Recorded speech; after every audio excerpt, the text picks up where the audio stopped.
Ini kita ingin sharing mengenai perkuat daya tahan tubuh si kecil menghadapi sekolah tatap muka.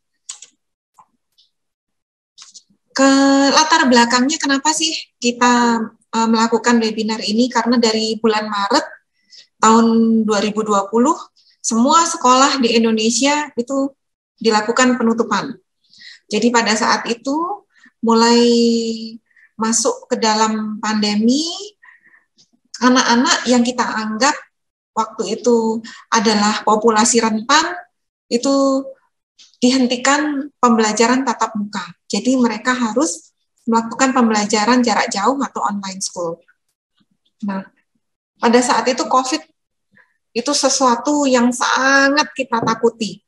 Jadi kalau ada tetangga COVID, ada yang kena COVID, itu langsung dijauhin, bukan lagi dari jarak 1,5 meter, bahkan sampai 100 meter dari rumah tetangga itu. Takut banget lewat depan rumah tetangga yang sedang melakukan isolasi mandiri.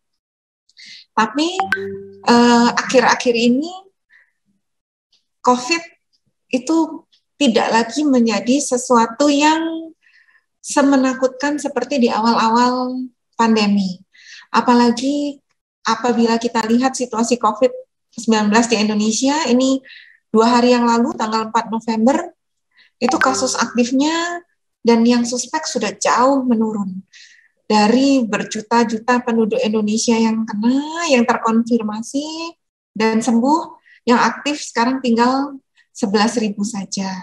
Yang suspek tinggal 7.000 saja, dan itu pun rata-rata kasusnya ringan karena sudah adanya vaksinasi. Ini juga bisa kita lihat. Jumlah kasus nasional tuh sempat turun setelah gelombang pertama, naik lagi pada second wave bulan Juli. Kemarin bulan Agustus, mulai dari bulan Juli, Agustus kita dihantam second wave yang sangat luar biasa. Ini juga berdampak pada jumlah kasus meninggal yang banyak sekali mulai dari bulan Juli dan Agustus itu. Namun bisa kita lihat bulan Oktober kemarin kasusnya mulai melandai kembali. Nah ini sebenarnya posisi Indonesia di mana sih? Indonesia ini kan sempat ditakutin sama kayak India kemarin ya oleh negara-negara lain. Akhirnya kita pernah ditakutin oleh negara-negara lain ya, tapi gara-gara COVID-nya, bukan gara-gara sesuatu yang menakutkan hanya. Jadi COVID di Indonesia itu sangat menakutkan pada bulan Juli hingga Agustus, sehingga kita masuk level 4 oleh WHO dan CDC. Jadi negara level 4 yang tidak boleh dikunjungin. Hanya mulai tanggal 1 November kemarin, kita sudah mulai, ini bisa dilihat, CDC mengeluarkan bahwa Indonesia sekarang sudah masuk daftar negara level 1. Itu artinya negara yang aman untuk dikunjungi, kasusnya sangat rendah. Ini dibandingkan dengan negara tetangga kita, Malaysia, Singapura saat ini adalah negara level 4. Jadi negara yang sangat tinggi kasus COVID-nya, sehingga direstriksi untuk bisa masuk ke Singapura dan Malaysia. Indonesia sekarang level 1. Mulai awal tahun ajaran yang kemarin, itu seluruh organisasi besar di dunia itu mendukung untuk dilakukan ayo tatap muka, ayo tatap muka. Tadi seperti yang Pak Joko bilang, benar banget. Jadi UNICEF, Bank Dunia, WHO semua sudah mengeluarkan panduan dan anjuran untuk back to school. Mau mau untuk anak di kota, anak di desa, anak dimanapun di seluruh dunia ini, ayo kita kembali untuk kembali ke sekolah dan melakukan tatap muka. Termasuk di Indonesia, UNICEF Indonesia, World Bank yang perwakilan Indonesia, dan WHO yang untuk Eastern Mediterranean itu sudah mengeluarkan panduan dan juga anjuran untuk mari kita kembalikan anak-anak kita untuk melakukan sekolah tatap muka. Nah ini, sehingga pada bulan Juli 2021 itu dikeluarkan surat keputusan bersama 4 menteri, jadi Menteri Agama, Pendidikan, Dalam Negeri, dan Kesehatan, itu 4 menteri ini pada bulan Juli 2021 mulai mengeluarkan surat keputusan bersama untuk melakukan pendidikan atau pembelajaran tatap muka di Indonesia. Kenapa sih kok kita mulai melakukan pembelajaran tatap muka? Menurut Mendikbud Nadiem Makarim, itu yang pertama, jauh lebih aman karena seluruh tenaga pendidik ini sudah selesai divaksin 2 kali pada saat itu. Jadi seluruh guru-guru dan staf sudah 2 kali melakukan vaksin COVID. Dan yang kedua, ini yang menjadi primary concern seperti yang dikatakan Pak Joko, karena ternyata dari penelitian di Indonesia sudah mulai terjadi loss of learning. Itu Indonesia ini ternyata dari penelitian sudah ketinggalan dari negara lain selama pandemi untuk kemampuan belajarnya. Karena 85% negara yang lain sudah melakukan sekolah tatap muka. Kalau dibiarkan satu generasi ini akan tidak mampu bersaing nantinya dengan negara lain pada saat pandemi ini selesai. Jadi loss of learning ini sangat ditakutkan oleh Menteri Pendidikan kita. Kemudian tadi yang dikatakan, seluruh pakar dunia saat ini mulai menganjurkan untuk melakukan tatap muka. Karena tidak hanya loss of learning, jadi SDM kita ini nanti ketinggalan jauh dengan negara-negara lain, dan juga pendapatannya nanti anak-anak kita, satu generasi anak-anak yang sedang sekolah ini, itu kalah atau bahkan hilang pendapatannya satu generasi ini bila dibandingkan dengan anak-anak yang sudah mulai bersekolah di negara lain. Selain itu, pakar-pakar pendidikan juga mengatakan bahwa ada resiko untuk gangguan mental anak, ini terutama di negara-negara maju. Jadi pada negara-negara maju, ternyata waktu anak-anak ini dilakukan penelitian, mereka ditanya-tanya, anak-anak ini ternyata merasa mereka mengalami gangguan mental selama kita melakukan isolasi di rumah. Jadi anak-anak ini katanya merasa terisolasi dan paranoid dengan adanya pandemi ini. Dan Mendikbud bilang, setelah 1 tahun lebih diikutin dari Maret, itu anak-anak ini kejadiannya walaupun mereka terkena kejadian kasus berat, apalagi sampai menyebabkan kasus meninggal, itu kemungkinannya kecil sekali pada anak-anak. Biasanya COVID ini akan berbahaya pada orang yang memiliki komorbid atau malah manula. Jadi hanya 0,5%, bayangkan tidak sampai 1% anak-anak ini yang mengalami kasus berat. Rata-rata cuma batuk pilek ternyata. Anak-anak yang terinfeksi COVID, hanya 0,5% mengalami gejala yang berat. Menurut peneliti di UI, Universitas Indonesia, itu setelah melakukan penelitian, ternyata yang bagus tuh hybrid loh. Jadi bukan 100% offline atau 100% online. Untuk saat ini, yang terbaik itu hybrid. Serasa nonton film werewolves ya, hybrid istilahnya. Jadi setengah offline, setengah online. Hybrid ini kan mulai banyak kita lakukan di NTB ini sekarang. Beberapa sekolah sudah melakukan hybrid. Jadi setengah mereka masuk, setengah mereka libur. Dan setelah diteliti ternyata pada saat mereka mulai masuk sekolah, PTM ini menyenangkan sekali untuk anak. Stresnya berkurang. Dan mereka ternyata tidak lagi banyak tergantung pada orang tua. Jujur saja, kalau kita lihat sosmed-sosmed, banyak bunda-bunda yang mengeluh dengan pembelajaran online anak-anaknya. Semua pada komplain, ternyata tugas guru berat banget. Online di rumah itu menimbulkan stres tidak hanya pada anaknya, ternyata juga pada ibunya. Susah banget membuat anak itu nurut di rumah, banyak distraksi. Dan sekolah tatap muka ini jauh lebih aman pada anak-anak yang usianya sudah di atas 12 tahun karena mereka sudah melakukan vaksinasi 2 kali. Ini coba lihat, setelah fotonya, setelah mulai tatap muka, ternyata mereka jauh lebih bahagia pada saat mereka bertemu dengan teman dan gurunya. Tapi ya ada syarat-syaratnya menurut SKB 4 Menteri. Jadi untuk melakukan pembelajaran tatap muka harus daerahnya level 1 sampai level 3 PPKM. Tenaga pendidik dan stafnya sudah divaksinasi lengkap. Awal-awal hanya dibuka untuk anak yang berusia 12 tahun ke atas, tapi sekarang sudah dibuka mulai dari PAUD hingga usia yang lebih besar. Karena betul, yang terkena dampak paling besar ternyata anak yang lebih kecil, karena mereka ternyata butuh bersosialisasi lebih besar dibandingkan anak yang lebih besar. Kemudian, sekolah harus mampu menerapkan prokes. Durasi belajar pada saat itu sangat dibatasi, sekarang mulai kembali normal. Kemudian kapasitas siswanya dibatasi, harus jaga jarak, dan menggunakan face shield dan masker.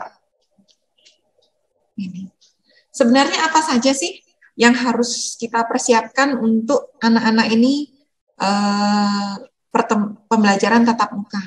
Jadi yang perlu disiapkan itu dari sisi anak, dari sisi orang tua, dan dari sisi sekolah. Jadi kalau anak, ini yang sering kita lupakan sebenarnya. Yang mau sekolah kan anak. Jadi kita itu tanpa memandang usia, yang pertama ditanya itu anaknya. Tanya anaknya, apa pendapatnya mengenai masuk sekolah kembali. Jadi ternyata ada anak yang senang sekolah lagi, ada anak yang suka online. Kalau dia suka online, pembelajaran yang sekarang, terutama hybrid, itu memberikan kesempatan pada anak untuk bisa online terus. Tapi apabila dia offline, anak juga diperkenankan untuk melakukan PTM atau pembelajaran tatap muka.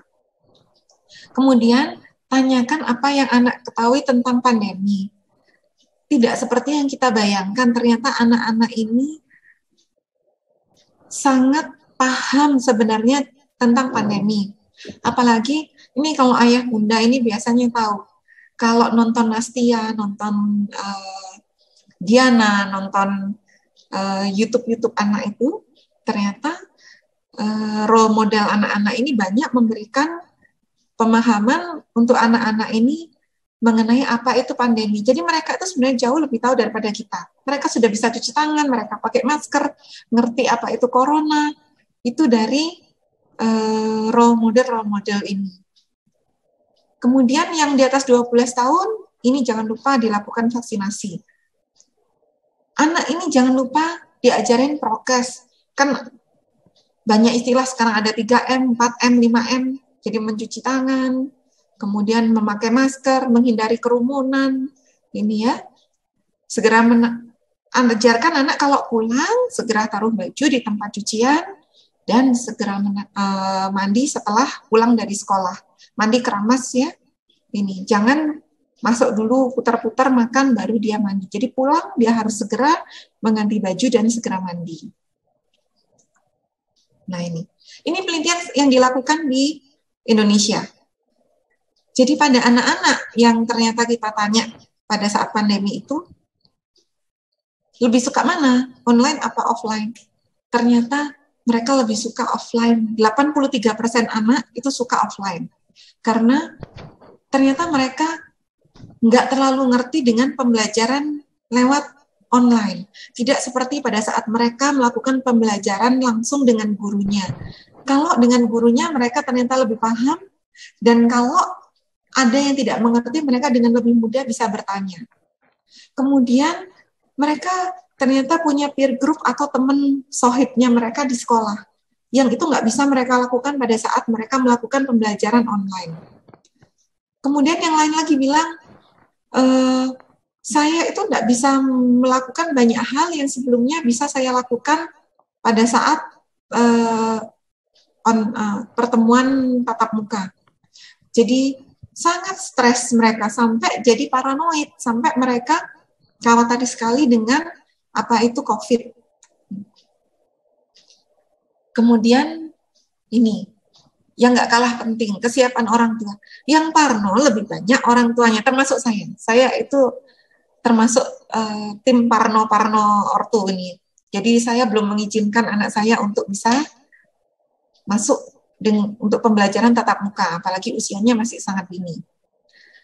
Tapi kalau orang tua siap, sebenarnya pembelajaran tatap muka ini relatif aman. Kalau dibaca dari CDC, dari WHO, dari organisasi-organisasi dunia. Tapi ada tips-tipsnya. Yang pertama, selalu pantau kesehatan anak. Jauhkan anak dari sekolah apabila mereka kurang sehat. Kemudian, pastikan kondisi anak sehat. Karena kalau dia sehat, dia tidak mudah tertular penyakit. Nah, ini yang sering udah anaknya kurang sehat, mereka tetap disuruh masuk. Padahal selain yang pertama, mereka bisa menularkan ke temannya, ternyata mereka juga mudah tertular penyakit lainnya. Yang ketiga, itu mereka bawa bekal dan peralatan sendiri, buku, pulpen, penghapus, semua harus punya sendiri, nggak boleh pinjem-pinjeman, apalagi bekal makanan. Kalau zaman dulu mereka suka share makanan, sekarang tidak kita izinkan. Bahkan beberapa sekolah dengan strict, dengan ketat mengatur bahwa tidak boleh makan di sekolah. Ya. Kemudian, ini yang penting, orang tua itu panutan bagi anaknya untuk melakukan prokes. Jangan harap deh anaknya mau rajin cuci tangan kalau orang tuanya ternyata tidak rajin cuci tangan. Kemudian ajari anak untuk bersin dan batuk dengan beretika. Jadi kalau batuk atau bersin bukan tutup muka, tapi gunakan lengan. Jadi nanti tidak mudah menularkan. Jadi ditutup pakai lengan, ya, itu etika batuk dan bersin. Ajarkan anak untuk tidak mudah memegang wajah. Ini yang cukup sulit pada anak-anak usia dini karena mereka sedang fase oral, sangat suka memasukkan tangan ke mulut. Kemudian ajarkan anak bersosialisasi yang benar. Ini agak sedikit berbeda sebelum pandemi dan sesudah pandemi. Jadi di normal baru atau new normal, kita tidak menganjurkan anak untuk salim dan shake hand. Tidak mengajarkan anak untuk cuci tangan dan cium tangan. Sekarang itu kita ajarkan anak untuk high five tapi pakai siku. Jadi kalau salam nggak usah pakai salim, nggak usah cium tangan. Sekarang kita mengajarkan seperti itu. Itu anjuran dari Ikatan Dokter Anak Indonesia. Kemudian jangan mudah termakan hoax. Ini yang sering juga. Ini seringkali kita parno justru karena hoax-nya banyak sekali. Padahal setelah era vaksinasi, tidak semudah itu kita terkena penyakit yang berat. Dan penting sekali untuk melakukan koordinasi dengan pihak sekolah. Ini di sekolah, jelas sekolah harus siap untuk melakukan prokes, harus ada hand sanitizer di mana-mana, pakai masker, siapkan masker, namanya juga anak-anak, yang namanya masker di dagu, masker lepas putus tali telinganya itu sering sekali. Bahkan di beberapa negara itu diajarin anak-anak ini buat masker, sebenarnya yang masker yang dianjurkan kan yang triple ya, yang 3 lapis. Kemudian atau masker bedah yang diikat sampingnya. Tempat cuci tangan dan lakukan pengecekan suhu. Jaga jarak, ini bisa dilihat di fotonya, antar anak minimal 1,5 meter. Lakukan vaksinasi untuk pengajar dan staf lain. Jadi sebelumnya biasanya dengan komite sekolah kita harus tanyakan seluruh guru sudah dilakukan vaksinasi belum. Dan beberapa sekolah itu malah sudah gurunya diperlengkapi tidak hanya vaksinasi COVID, sudah dilakukan vaksinasi influenza juga untuk mengurangi kejadian infeksi COVID. Ini yang penting. Lakukan desinfeksi sebelum dan sesudah pertemuan atau pembelajaran tatap muka. Tanyain sama sekolahnya bagaimana sekolahnya melakukan pembersihan ini, melakukan desinfeksi. Sudah dilakukan desinfeksi enggak? Sudah semprot-semprot enggak dia? Atau membersihkan ruangan sebelum dan sesudah melakukan pembelajaran tatap muka, apalagi ganti-ganti shift. Ini ya, untuk mejanya, ruangannya. Nah, vaksinasi adalah kunci. Jadi semua negara mengatakan untuk menghentikan pandemi ini, WHO mengatakan untuk menghentikan pandemi ini satu-satunya cara adalah vaksinasi. Jadi ayo kita rame-rame vaksinasi. Vaksinasi COVID ini aman, halal, efek sampingnya nyaris tidak ada, dan menyelamatkan banyak orang. Kita melakukan vaksinasi ini tidak hanya untuk melindungi diri sendiri, tapi juga melindungi orang lain. Ini. Vaksinasi itu apa sih? Jadi, atau imunisasi ini apa sih? Jadi kita diberikan virus yang dilemahkan, tubuh kita yang nggak tahu ini sebenarnya virus yang dilemahkan akan menganggap bahwa virus ini sudah masuk dan membentuk daya tahan yang sangat tinggi. Jadi tiba-tiba terbentuk daya tahan yang sangat tinggi, tapi kita nggak perlu ikut sakit. Atau seandainya sakit ringan, jadi paling meriang-meriang doang. Saat ini, mulai tanggal 2 kemarin, vaksin COVID untuk anak sudah mulai diresmikan untuk anak-anak yang berusia 6 tahun ke atas ya. Saya rasa NTB tidak beberapa lama lagi pasti akan mulai melakukan vaksinasi ini. Ini kita sedang melakukan koordinasi, jadi bagaimana nanti teknisnya untuk melakukan vaksinasi pada anak-anak yang berusia 6 tahun ke atas. Nah ini. Targetnya vaksinasi di Indonesia seperti ini, 208 juta yang harus menjalani vaksinasi. Saat ini yang sudah melakukan vaksinasi kedua kurang lebih sepertiganya. Kalau nanti seluruh warga minimal 80% dari warga Indonesia itu sudah tervaksinasi, kita mungkin bisa seperti Amerika atau negara-negara Eropa yang lain yang bisa lepas masker. Jadi kenapa sih Indonesia itu nggak lepas masker? Kenapa sih kita masih prokes? Kenapa kita masih pakai masker? Kita melakukan prokes dengan sangat ketat. Syarat untuk melakukan lepas masker atau kita prokes yang lain itu bisa kita kurangi, face shield segala macam, tinggal cuci tangan saja, itu adalah minimal 80% warga kita sudah melakukan vaksinasi COVID 2 kali. Ini sementara kita masih baru sepertiga. Mudah-mudahan segera bisa tercapai.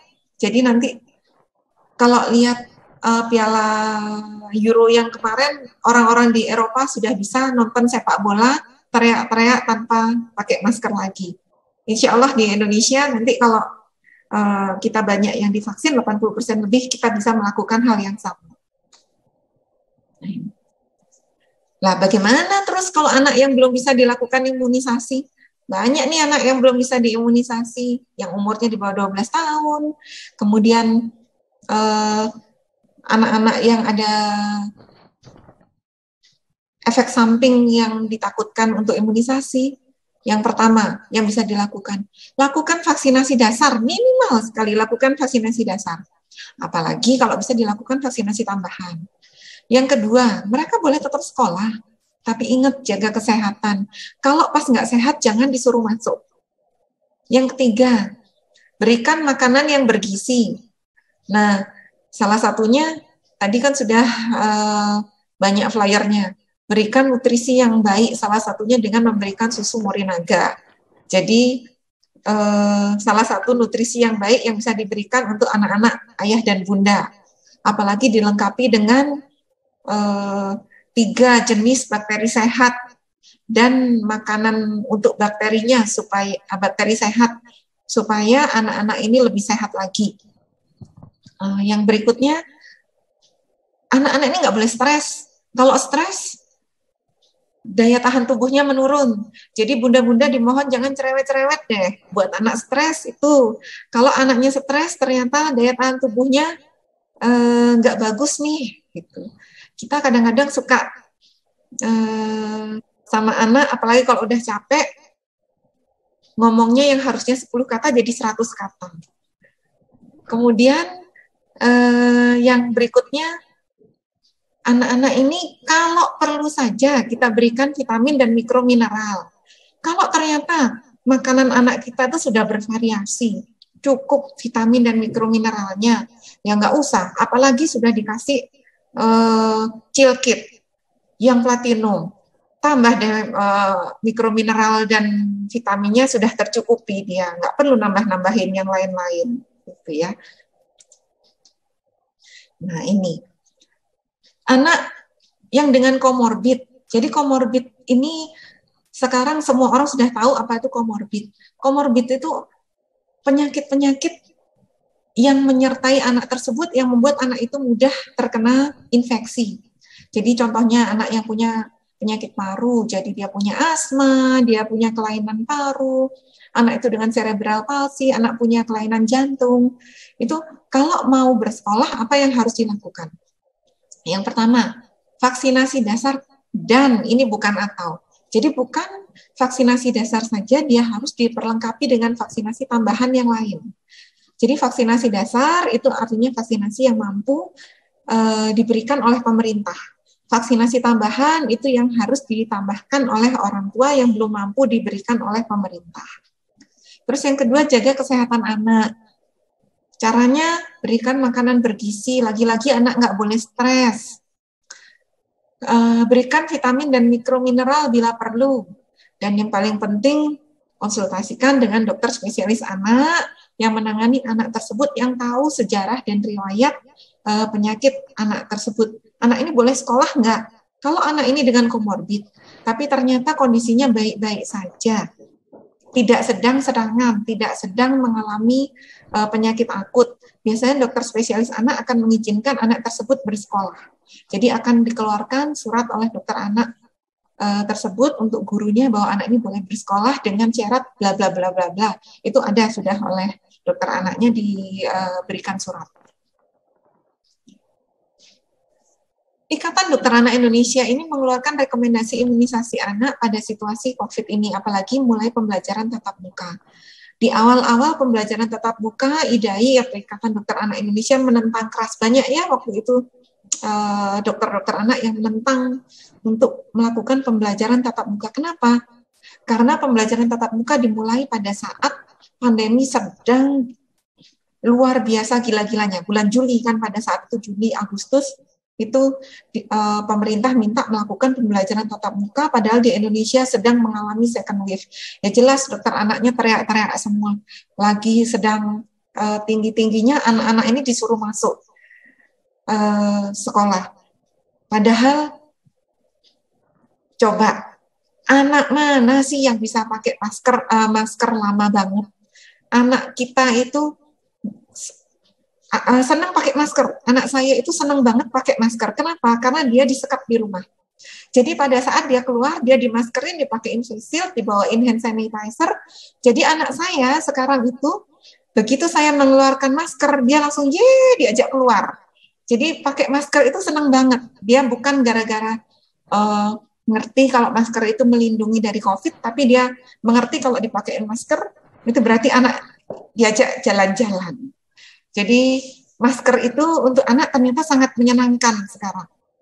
Jadi kalau dulu kita khawatir banget, anak saya mau nggak sih pakai masker? Ternyata anak saya sangat suka pakai masker, apalagi anak saya itu mengalami sindrom princess, apalagi maskernya itu princess anak perempuan nih ya, happy-nya luar biasa karena dia ngerti diajak jalan-jalan. Nah, kenapa sih kita nyuruh anak-anak ini imunisasi? Karena ternyata orang tua lalai loh, selama pandemi kita itu termasuk imunisasi dasar dan tambahan yang lain, kita sering lupa. Udah deh, enggak usah dulu. Ini lagi pandemi, imunisasinya di stop sementara. Bener di awal-awal. Tapi habis itu kita mau PTM nih.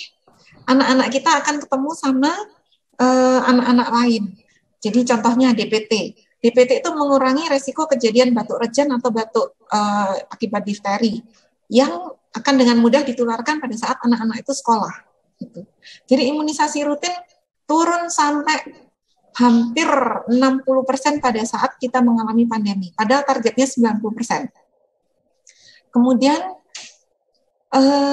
imunisasi ini minimal paling tidak diberikan hingga anak usianya 18 bulan. Jadi yang imunisasi dasar itu ya, kalau menurut IDAI. Apalagi kalau bisa memenuhi imunisasi yang standar IDAI. Ini. Ditambahin lagi pakai imunisasi influenza, ditambahin MMR, ditambahin lagi JE, tambahin lagi cacar air, hepatitis A, tipes, imunisasi DB, PCV, Wah, dokter anaknya seneng banget kalau imunisasinya lengkap banget kayak gini, karena resiko anak-anak ini nanti pada saat bersekolah terinfeksi penyakit-penyakit berat itu menurun. Ini ya. Nanti kalau mau tanya-tanya imunisasi boleh WA kita nanti ya. Jadi apa nih yang kurang anak saya? Fotoin deh bukunya, apa yang kurang. Nanti kita kejar. Jadi imunisasi tambahan ini kenapa sih disarankan? Ini loh, ini banyak penelitian. Jadi pada saat pandemi banyak peneliti yang melakukan penelitian walaupun sekarang masih dalam ranah penelitian. Tapi naga-naganya, anak-anak yang divaksinasi BCG yang pada saat baru lahir itu ya yang dilakukan di lengan untuk mencegah TBC, ternyata katanya kalau kena COVID lebih ringan. Kalau dia divaksinasi PCV atau pneumokokus, kalau kena COVID ternyata morbiditas dan mortalitasnya jadi penyakit berat dan angka kematiannya menurun. Kalau divaksin influenza itu ini yang pertama kali itu di Denmark, nggak sengaja. Karena di sana influenza itu termasuk imunisasi dasar. Loh, kok yang divaksinasi influenza pas kena COVID yang berat pada orang dewasa yang terkena COVID berat kok jumlahnya sedikit.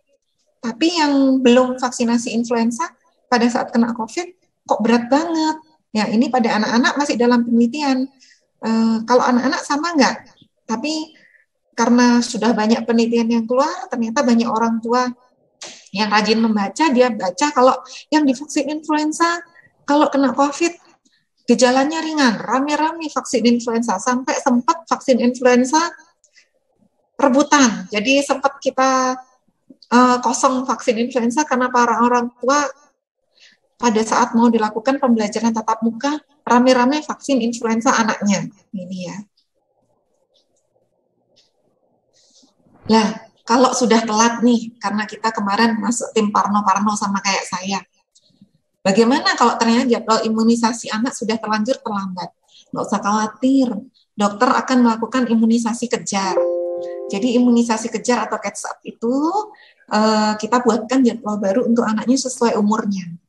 Apalagi kalau takut ke rumah sakit, itu nanti akan dilakukan imunisasi bundling kayak HP. Imunisasi pun bisa bundling sekarang. Jadi disuntik kanan kiri anaknya. Nggak sakit dok, sama aja sakitnya. Cuman bedanya sakitnya jadi 2 bulan apa 1 bulan sekalian. Jadi ketemu dokter anaknya nanti jarang. Bisa dilakukan 2-3 vaksin pada saat yang bersamaan. Misalnya vaksin minum 1 kali, 2 kali suntik. Dan anaknya ternyata fine-fine aja. Yang biasanya parno imunisasi bundling itu orang tuanya, bukan anaknya. Anaknya ternyata baik-baik saja dengan imunisasi bundling. Nah, kalau perlu, telekonsultasi aja dulu sebelumnya, karena semua rumah sakit dan semua dokter rata-rata sudah melakukan telekonsultasi. Jadi untuk mau imunisasi apa yang berikutnya, telekonsul aja sebelumnya.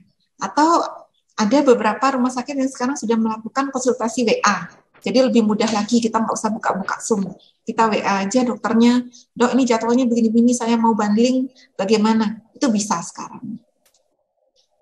Jangan lupa, ini yang sering kita lupakan.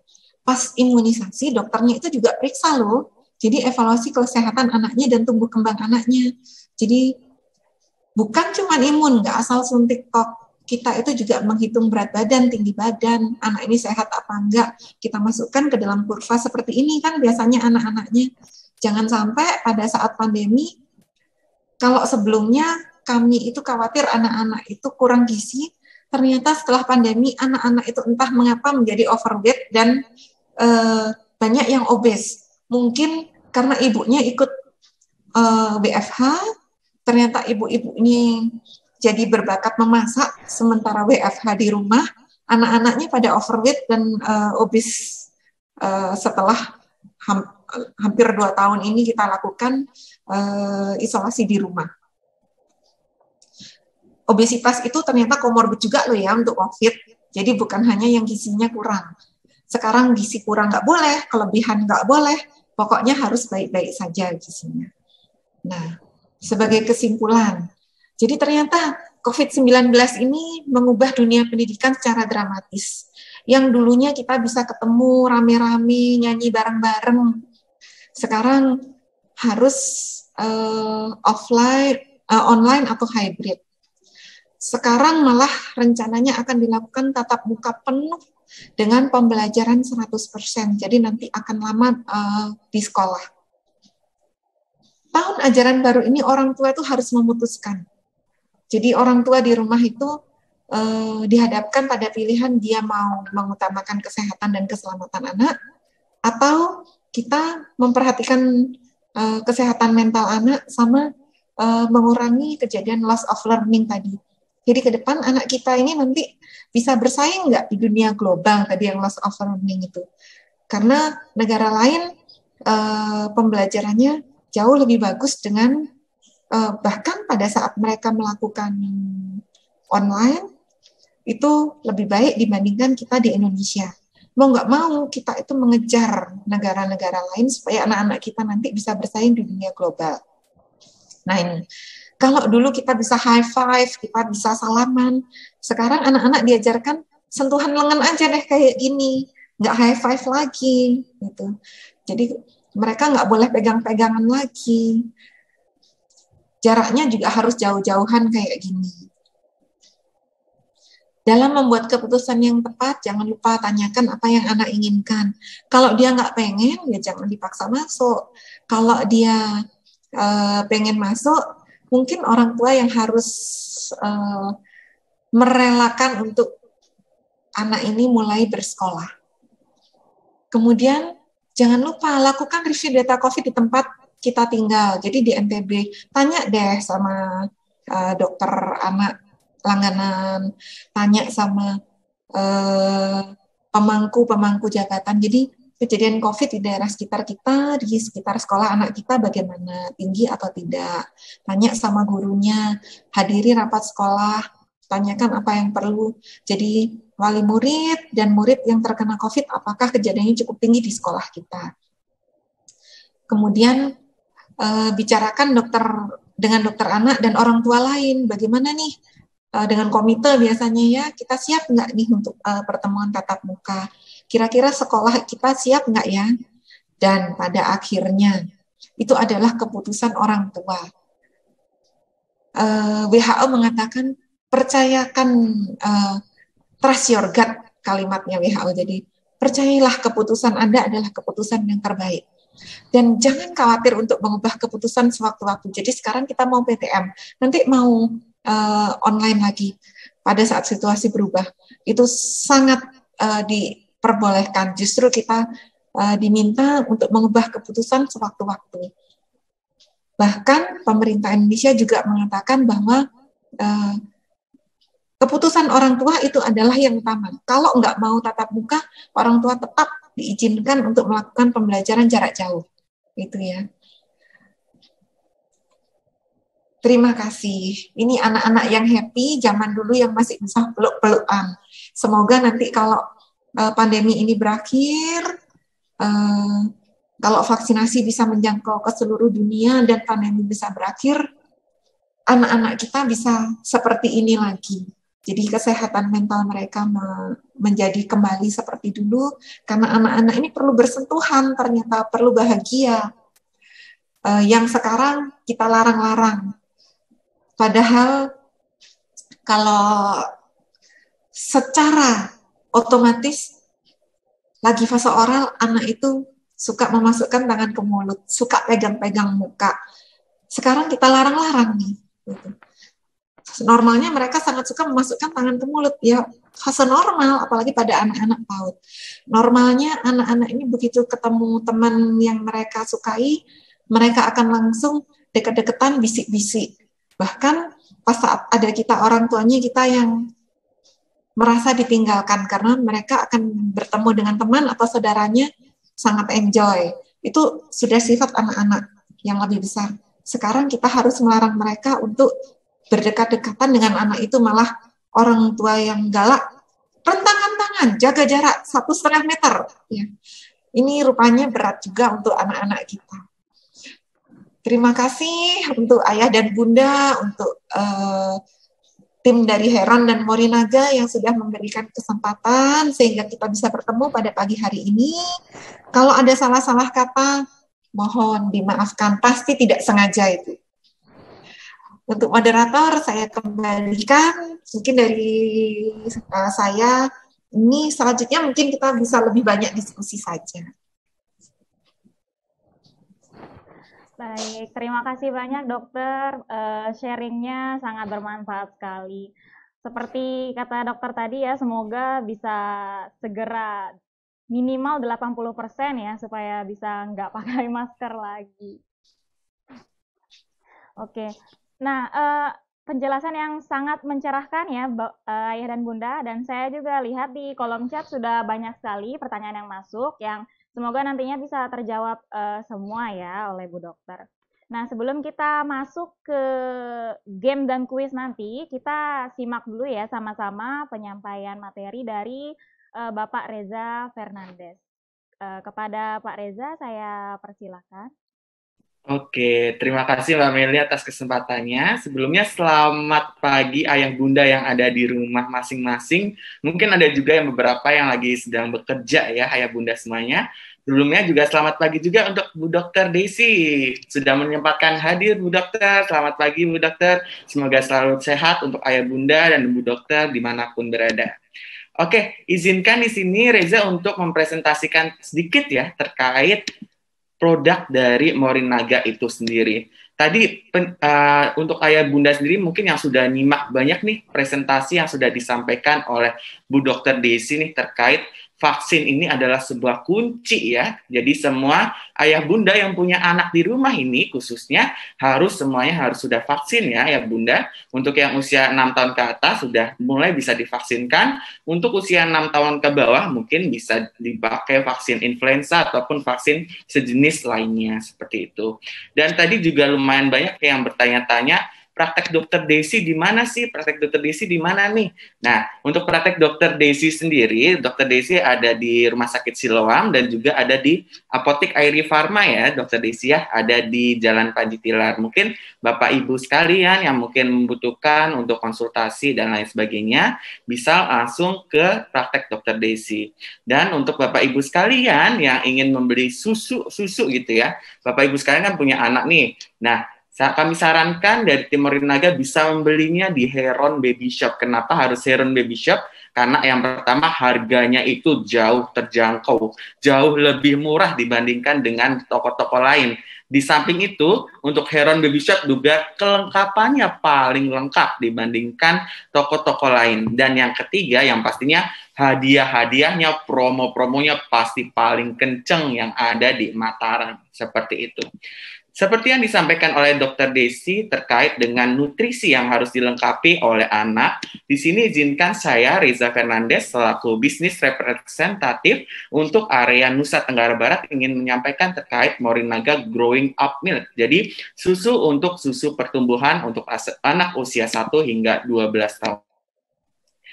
Kita ketahui bersama bahwasanya fase dalam kehidupan kita, fase dari anak-anak ataupun ayah bunda hanya terjadi 1 kali dalam seumur hidup.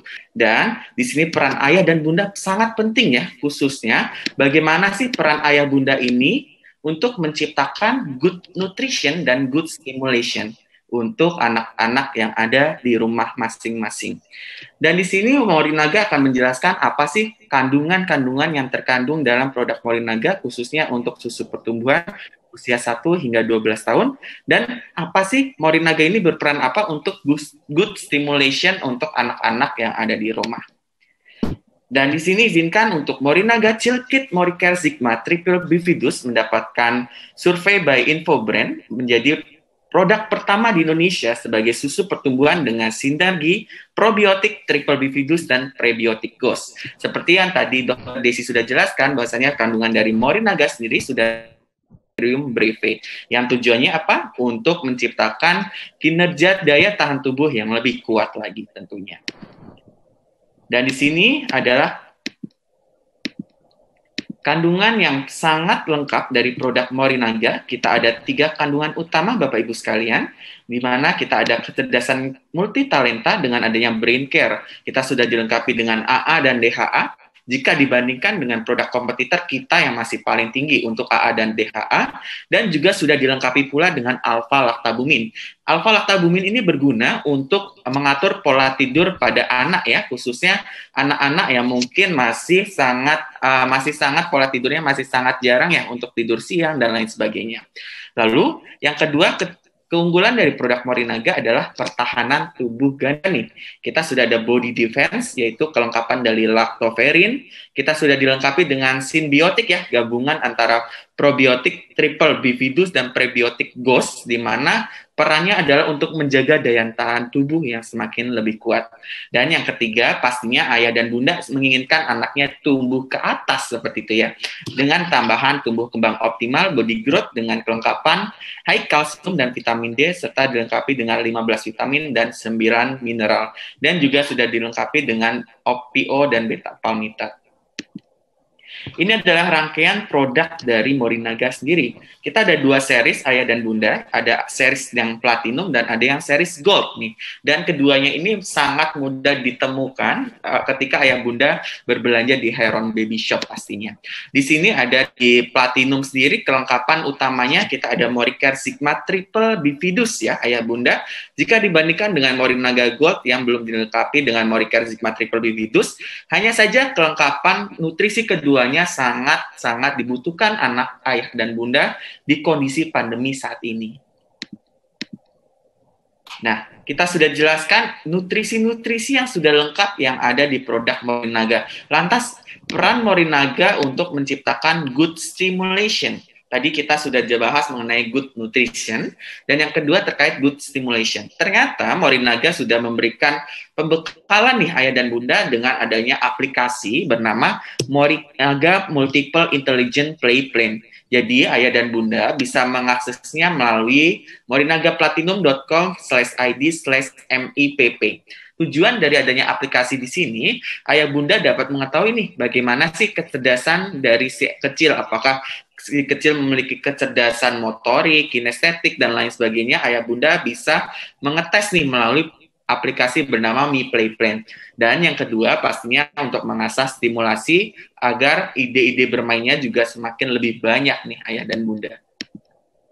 Berikut adalah keunggulan dari produk Mi Play Plan yang dimiliki Morinaga. Yang pertama adalah orang tua ini dapat mengidentifikasi nih bunda terkait kecerdasan yang dimiliki, baik itu kecerdasan kinestetik, kecerdasan motorik, dan lain sebagainya. Dan yang kedua, orang tua ini dapat menemukan ide bermain.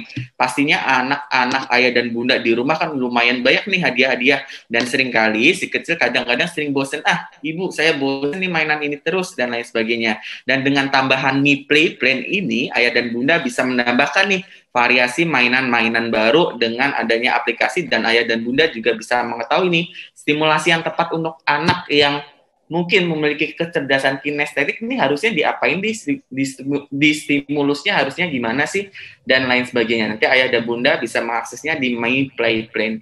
Dan yang keempat, ayah dan bunda juga dapat menemukan nih pola asuh ataupun gaya parenting yang tepat nih untuk anak yang mungkin memiliki kecerdasan kinestetik dan lain sebagainya. Dan izinkan saya untuk menutup presentasi pada pagi hari ini. Barangkali nanti ayah dan bunda ada yang ingin di-sharingkan nih terkait dengan produk Morinaga yang mungkin sudah dikonsumsi anaknya di rumah, ataupun ingin konsultasi terkait apa kandungan-kandungan yang dimiliki oleh Morinaga, bisa juga dimasukkan di kolom chat. Seperti itu Mbak Meli yang bisa dari Morinaga sampaikan. Saya serahkan ke Mbak Meli. Terima kasih Mbak Meli. Ya, terima kasih Pak Reza atas penyampaiannya. Nah, seperti yang sudah disampaikan Pak Reza tadi ya, banyak sekali keunggulan-keunggulan dari produk Morinaga itu sendiri. Dan tentunya kalau mau beli produk Morinaga, silakan langsung datang ke Heron saja karena ada banyak promo dan hadiahnya. Selanjutnya ini sudah ada banyak pertanyaan ya, jadi kita akan masuk ke sesi tanya-jawab bersama Dr. Daisy kembali. Nanti kalau ada pertanyaan yang mirip-mirip mungkin akan digabung saja ya. Saya bacakan pertanyaan untuk Dr. Daisy. Yang pertama ada dari Bunda Idatun Aini, Bu Dokter. pertanyaannya bagaimana cara membedakan orang yang terkena COVID dengan sakit bawaan? Mungkin anak-anak maksudnya ya, untuk anak-anak yang terkena COVID atau mungkin dia memang penyakit bawaannya. Jawabannya sangat sulit. Jadi COVID pada anak-anak itu gejalanya nggak jelas. Ada yang tidak ada gejala tanpa sama sekali tidak ada gejala. Ada yang gejalanya ringan sekali, cuman pilek-pilek ringan kayak anak kena flu biasa. Jadi anak-anak ini memang seperti Newton ya.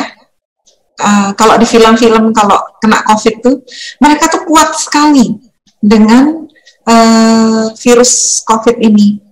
Jadi orang tuanya tepar-tepar, batuk-batuk hebat, anak-anak ini bisa tetap lompat-lompat, nggak ada apa-apa. Jadi kalau ditanya membedakan kena COVID sama penyakit-penyakit yang lain, apalagi penyakit bawaan, nyaris tidak bisa, kecuali kalau anak ini dilakukan swab. Apabila mengikuti teori, jadi gejala yang menggambarkan COVID, anak itu demam, tinggi sekali biasanya. Apalagi kalau varian Delta kemarin biasanya pada anak yang lebih besar kita lihat jelas sekali. Anak itu demam 1-2 hari sampai 39-40, habis itu demamnya hilang, anak itu pilek-pilek, kemudian batuk. Cuma dia ringan. Orang tua dari anak tersebut yang kebetulan juga terkena baru memberikan gambaran yang sangat jelas untuk penyakit COVID. Jadi gambaran penyakit COVID pada anak-anak ini benar-benar tidak jelas. Hanya karena orang tuanya gambarannya jelas, kita swab anaknya, ternyata anak ini ternyata positif juga. Jadi dilakukan isolasi mandiri bersama orang tuanya. Bapak ibunya biasanya tepar, setiap hari kita pantau biasanya WA-an sama orang tuanya. Anaknya tetap lari-lari di rumah. Jadi sangat sulit untuk melihat COVID pada anak-anak. Itu sebabnya vaksinasi adalah kunci. Ya, betul sekali. Berarti memang sangat sulit sekali ya. Nah, selanjutnya ini pertanyaan yang dari Bunda Indah Setiawati tadi sudah dijelaskan oleh dokter ya, karena di bawah usia 6 tahun masih belum bisa vaksin, jadi untuk mencegahnya bagaimana? Tentu saja dengan imunisasi lengkap ya dokter ya, selain mengkonsumsi susu atau vitamin. Selanjutnya dari Bunda Yunita Sari, di sini pertanyaannya, anaknya alergi susu sapi, lalu bagaimana cara pemberian nutrisi atau vitamin yang tepat nih untuk si kecil yang alergi susu sapi supaya tidak mudah tertular virus, terutama COVID yang bagian baru, karena konsumsi susu sapi tadi dapat menambah daya tahan tubuh si kecil katanya ya dok ya. Nah sekarang ini anaknya alergi susu sapi nih. Ya, Bu Indah. Jadi pada anak-anak yang alergi susu sapi jelas tidak boleh minum semua produk yang ada kandungan susu sapinya. Karena pada saat mereka alerginya kambuh, daya tahan tubuhnya akan turun. Ini tadi kan salah satu kita mengizinkan anak sekolah adalah pada saat mereka sangat sehat, jadi daya tahan tubuhnya harus baik. Pada saat alerginya kambuh, daya tahan tubuhnya itu akan turun. Jadi jangan diberikan produk-produk yang mengandung susu sapi. Dan kemarin memang ngetren sekali, pemberian susu sapi itu ternyata bisa meningkatkan daya tahan tubuh anak. Jadi pada saat itu yang rame sampai susu merek BB waktu itu ya, kami dibuat rebutan sampai habis dari pasaran. Iya betul. Karena katanya dibilang susu sapi bisa meningkatkan daya tahan. Padahal tanyain nih Pak Joko sama Mas Resa. Bahkan Morinaga sudah mengeluarkan varian-varian untuk anak-anak yang alergi susu sapi ya, banyak. Jadi ada yang PHP, ada yang susu soya, yang nggak kalah loh kalorinya. Kalorinya tetap seperti susu formula atau susu sapi yang standar. Yang kandungan vitamin dan mikromineralnya juga dibuat serupa seperti pada susu formula yang berbasis susu sapi. Kemudian susu yang lain tersebut yang beredar di pasaran sekarang itu juga memberikan daya tahan yang tidak kalah bila dibandingkan dengan susu sapi. Jadi jangan khawatir, ada banyak pilihan. Nanti boleh ditanya sama Pak Joko sama Mas Resa. Jadi variannya apa saja? Morinaga dari sudah bertahun-tahun yang lalu sudah mengeluarkan, bahkan sejak anak itu lahir, dari bayi baru lahir kalau sudah alergi susu sapi, jangan dibuat daya tahannya tubuh turun dengan pemberian susu sapi. Nah, ada susu-susu khusus yang bisa diberikan pada anak-anak yang alergi susu sapi. Kemudian vitamin dan mineralnya sama seperti susu yang berbasis sapi. Nanti mungkin Mas Reza boleh menambahkan nih, Mas Reza yang punya produk. Oke, benar sekali dokter. Kita dari Morinaga juga ada kandungan yang tadi mungkin diceritakan ya terkait alergi susu sapi. Nah, alergi susu sapi sendiri sebenarnya bisa diatasi dengan mengurangi penggunaan produk yang berbasis susu sapi ataupun turunannya seperti itu. Dan biasanya untuk mengatasinya bisa diganti dengan yang namanya PHP ataupun soya. PHP sendiri adalah protein hidrolisat parsial, di mana proteinnya sudah dicacah sedemikian rupa kecil-kecil, yang nantinya juga dapat mengurangi resiko riwayat alergi yang diturunkan oleh orang tua. Dan selain itu, yang kedua, kita ada produk soya sendiri, di mana soya ini fokusnya adalah memang si kecil sudah alergi susu sapi dan harus diganti dengan protein dari susu kedelai. Seperti itu Bu Dr. Desi dari produk Morinaga yang untuk mengatasi alergi yang mungkin tadi disampaikan pertanyaannya ya. Ya, jadi bunda-bunda nggak perlu khawatir nih. Ternyata jadi mau BMT, mau dia chill meal, mau dia chill kit, ternyata ada varian soya dan PHP-nya. Kalorinya sama loh. Jadi kalau 100 ml itu tetap memberikan kalori yang sama. Jadi 67 kilokalori per 100 ml-nya. Nggak kalah sama susu sapi. Dengan kandungan mikromineral dan vitamin yang serupa. Jadi yang punya anak alergi susu sapi nggak perlu khawatir. Zaman sekarang produsen sudah memberikan tawaran-tawaran untuk yang anaknya alergi susu sapi. Nah, kalau ternyata alergi susu sapi, alergi soya, ini yang dokternya pusing. Semuanya alergi, harus ASI kalau itu. Oke. Pertanyaan selanjutnya dokter dari Bunda Dina Megawardani. Ini Bunda Dina Megawardani masih was-was nih melepas anaknya untuk pergi ke sekolah. Dia bertanya bagaimana solusinya bila pada saat anak sekolah terkena COVID-19 karena yang masih belum bisa menerima vaksin ya, masih belum berjalan yang di bawah 6 tahun. Betul. Ini Ibu rupanya sama dengan saya. Kita tim parno-parno ya. Jadi ya karena anak itu jelas permata hati untuk orang tuanya. Kayaknya semua orang tua itu merasa bahwa lebih baik kita yang sakit dibanding anak kita yang sakit. Nggak ada deh orang tua yang nggak berpikiran seperti itu. Jadi kalau sampai dia sekolah terus terkena COVID-19,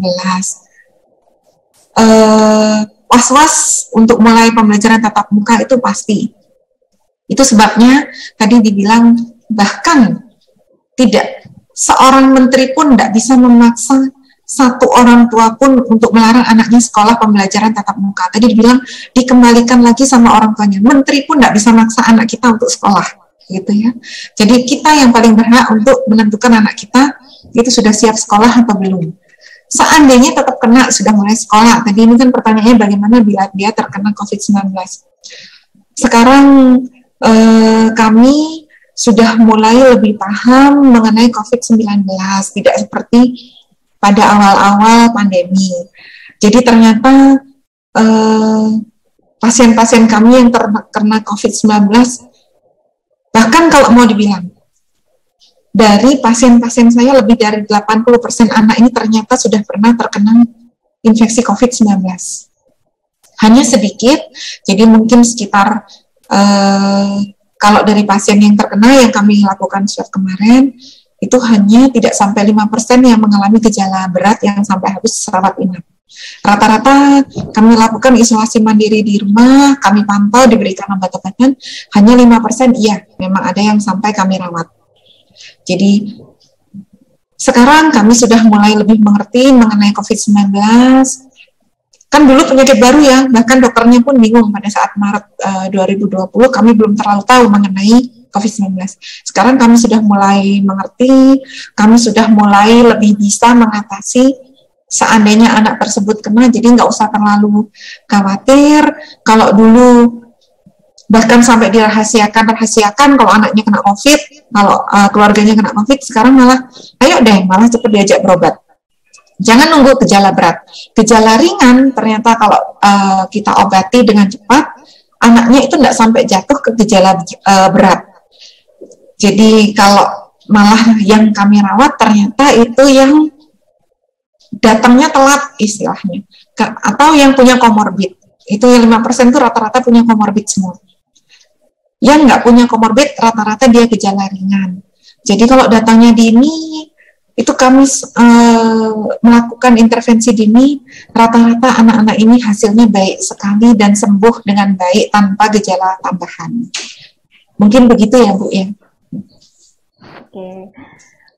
Selanjutnya Bunda Rebecca Jan Claudi, pertanyaannya hampir sama ya.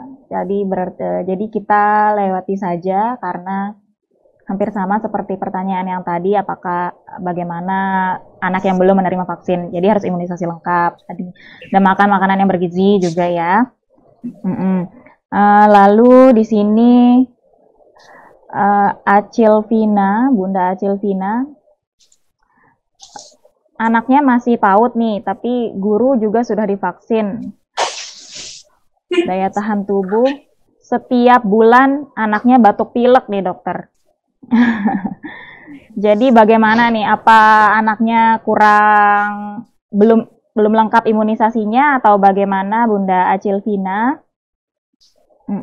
Dokter, jadi bagaimana? Setiap bulan bapil, jadi apa tipsnya supaya anaknya lebih oke daya tahan tubuhnya?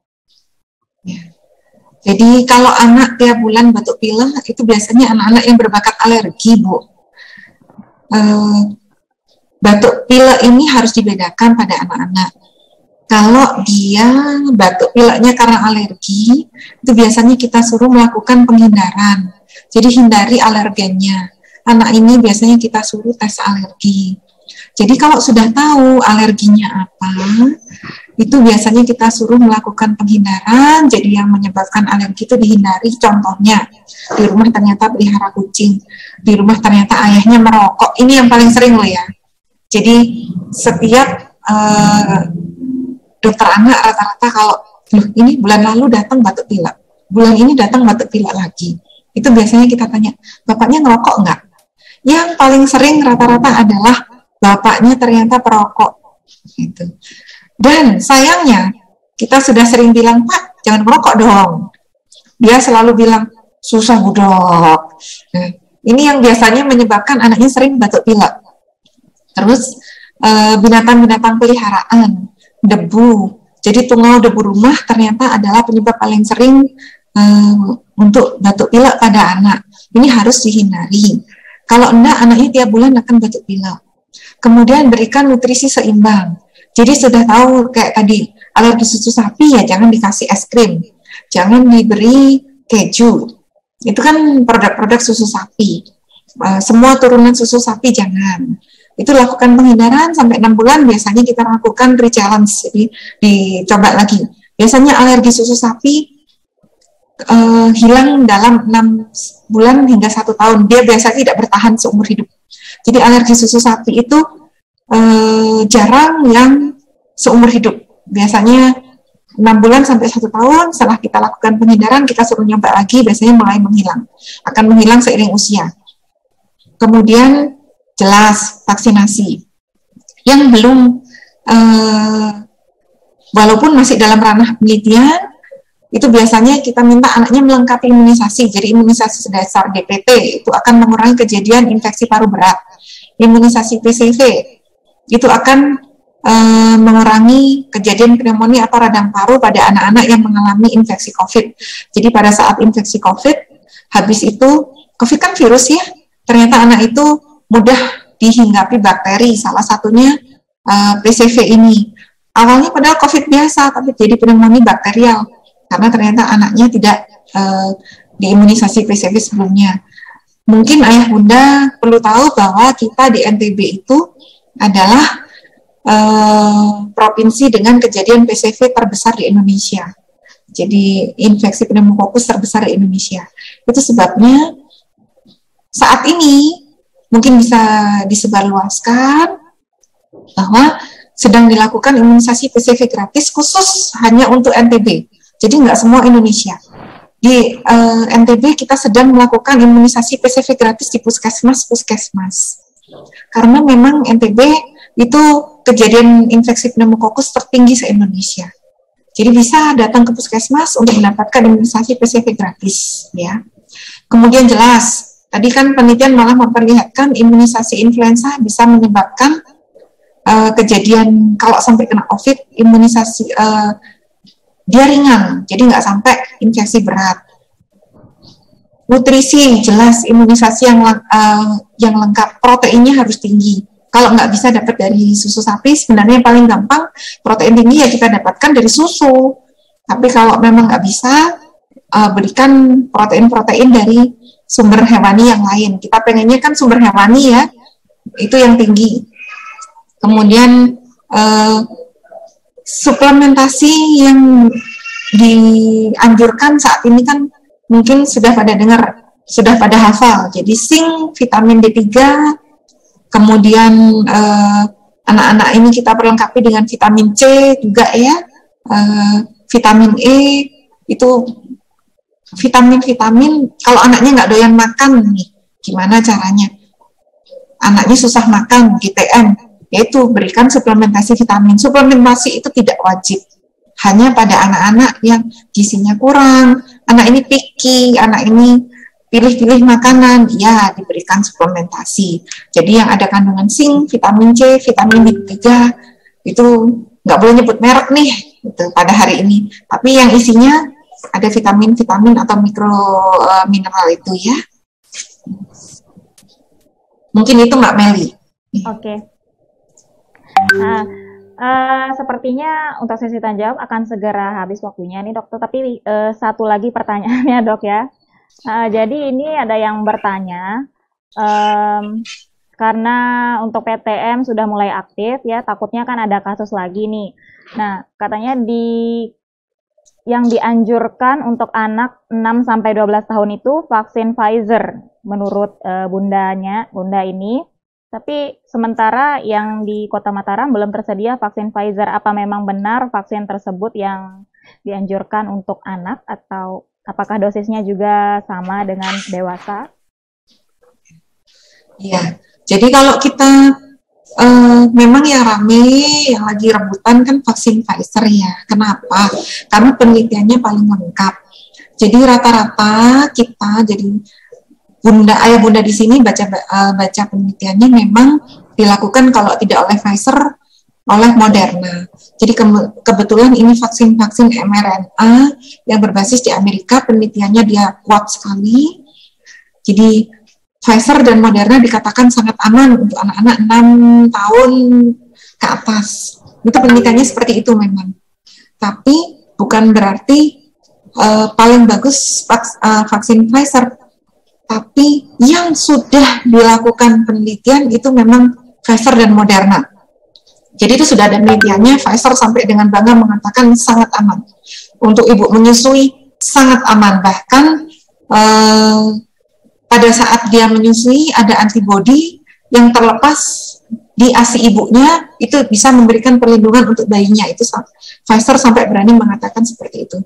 Tapi jangan salah, kenapa Indonesia sekarang negara tetangga itu lagi tinggi-tingginya, Indonesia itu lagi rendah-rendahnya. Sampai sekarang ini Singapura itu lagi meneliti, jangan-jangan vaksin murah Sinovac. Jadi kita tuh diejek-ejek awalnya sama negara lain karena kita memberikan vaksin yang murah untuk masyarakatnya. Jadi Singapura ini sekarang lagi meneliti Indonesia loh. Mereka itu melakukan vaksinasi dengan vaksinasi yang berbasis mRNA. Jadi contohnya Pfizer dan Moderna ya. Tapi ternyata di negara mereka saat ini lagi sedang mengalami third wave atau gelombang ketiga yang sangat hebat. Mereka sedang dilarang oleh negara-negara lain untuk masuk ke Singapura dan Malaysia karena mereka sekarang berada di level 4. Tapi Indonesia dengan bangga kita tuh level 1 kita itu ya. Jadi Singapura tuh sampai meneliti apa gara-gara di vaksin murah ini. Jadi yang Sinovac itu basisnya adalah virus yang dimatikan. Ternyata daya tahan tubuhnya kita lebih bagus dibandingkan negara lain. Jadi gara-gara vaksinnya, apa orang Indonesia ini ternyata kuat-kuat banget sampai negara-negara tetangga itu lagi mengalami third wave dan kita santai-santai saja. Ini gara-gara orang Indonesia yang kekebalannya tinggi-tinggi, kita tuh nggak peduli sama COVID, apa gara-gara vaksinnya. Jadi ini lagi diteliti sama Singapura.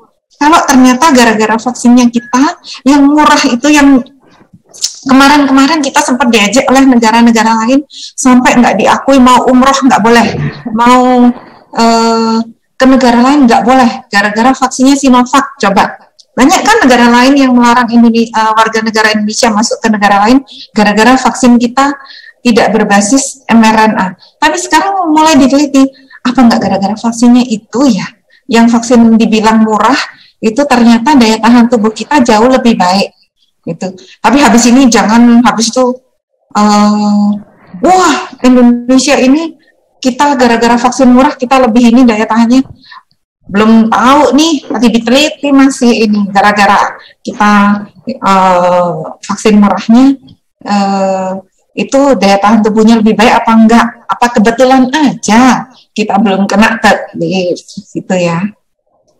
Jadi lagi diteliti. Jadi belum ada penelitiannya sebenarnya. Jadi jangan khawatir.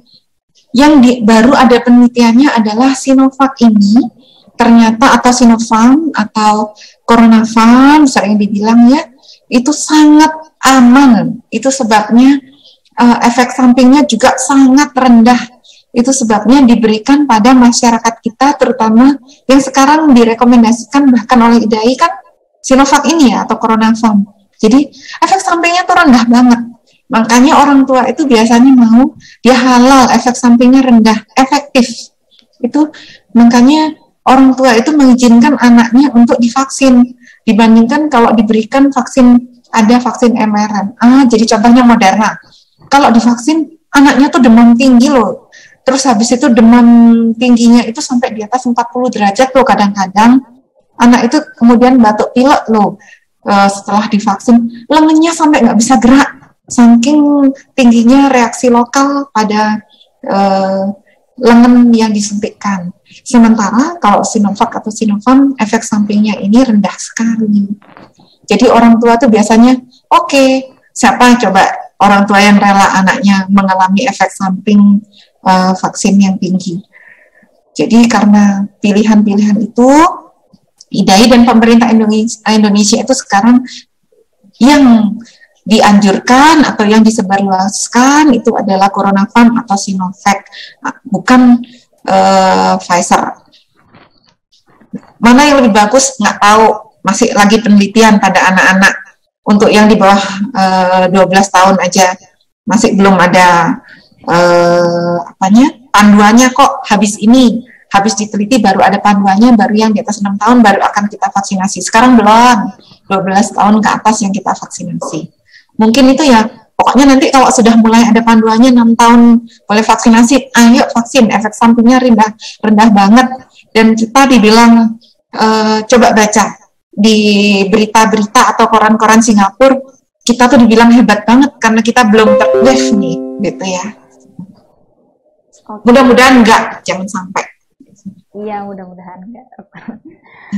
Oke, sepertinya sudah jelas sekali ya penjelasan dari dokter. Jadi tadi juga sudah dijelaskan tentang bagaimana tips-tips supaya memperkuat daya tahan tubuhnya juga. Selain melalui minum susu ya dok ya, minum vitamin yang sesuai, makanan yang bergizi. Dan untuk yang sudah mulai bisa divaksin 12 tahun ke atas, silahkan divaksin. Kalau Yang masih belum bisa divaksin, imunisasinya dilengkapi lagi, makan makanan yang bergizi, prokesnya tetap taat, terutama yang sudah PTM ya dokter ya.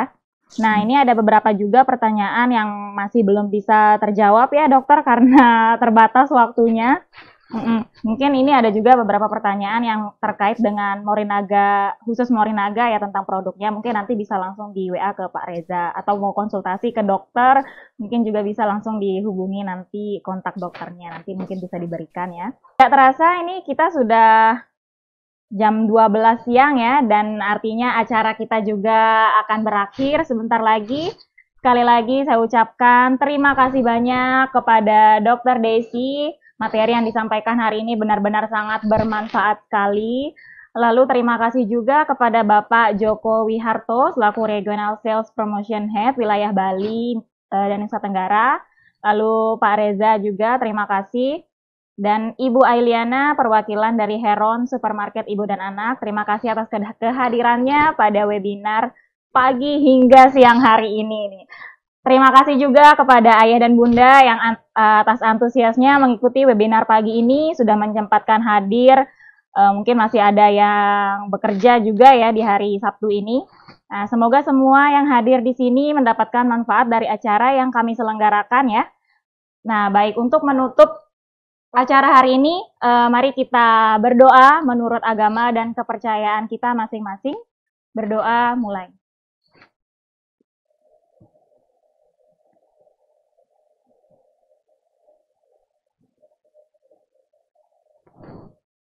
Berdoa selesai. Baik, sekali lagi terima kasih kepada semua yang sudah bergabung di webinar bertema Perkuat Daya Tahan Tubuh Si Kecil Saat Menghadapi Sekolah Tatap Muka. Oke, sekian dan salam sehat untuk kita semua dan anak-anak kita. Wassalamualaikum warahmatullahi wabarakatuh. Selamat siang.